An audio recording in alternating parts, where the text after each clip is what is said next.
కింద 20 అడుగులే. అది జనరల్గా సాధారణ వర్షం వచ్చినప్పుడు డ్రైన్ వాటర్ పోయేదానికి చేసింది. కానీ ఒక్కసారి బుడమేరు వాటర్ అంతా వచ్చేటి వాడు పడిపోవడంతో ఆ 20 అడుగుల నుంచి పోవడానికి 10 రోజులు పట్టింది.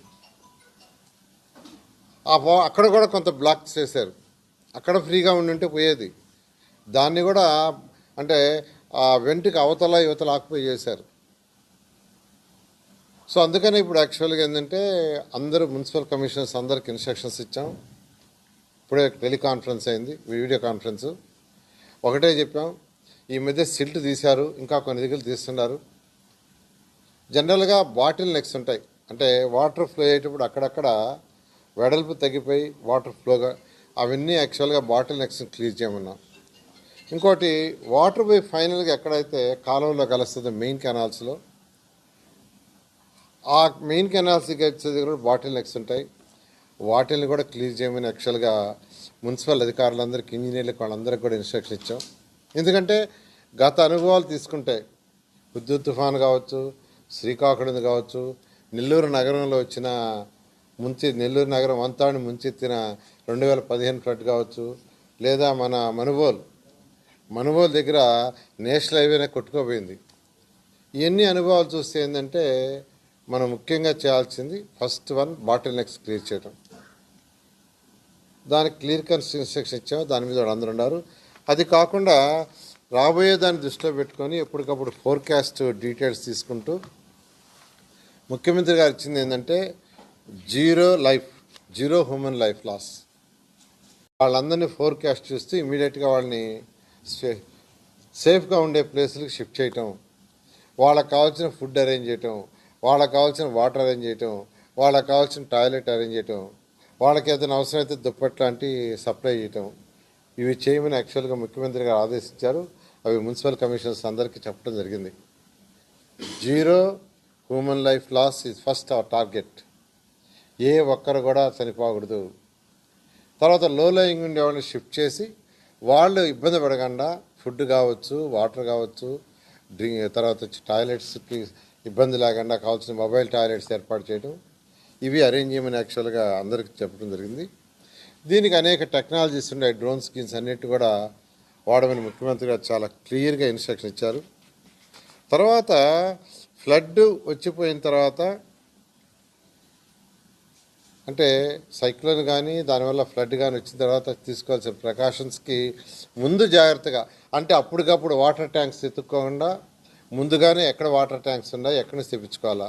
మన బుడమేరు దానికి మనం నెల్లూరు జిల్లా, ప్రకాశం జిల్లా, ఈస్ట్ వెస్ట్ అన్ని దగ్గర నుంచి ట్యాంకర్స్ తెప్పించాం, అప్పటికప్పుడు ఎత్తుకున్నాం. అలా కాకుండా ఎందుకంటే ఒకవేళ తుఫాన్ వచ్చి సైక్లోన్ పెద్దగా వచ్చినప్పుడు కరెంటు పోతుంది. కరెంటు పోయినప్పుడు ఇంకా మోటార్లు డ్యామేజ్ అవుతాయి, మోటార్లు పనిచేయవు. అప్పుడు ఏంటంటే ఆయిల్ ఇంజిన్స్ తెచ్చుకొని వాటిల ద్వారా వాటర్ కొట్టడం, లేదా వాటర్ ట్యాంక్స్ తెప్పించుకొని ఎక్కడైతే వాటర్ అవైలబుల్ చేయటం జరుగుతుంది.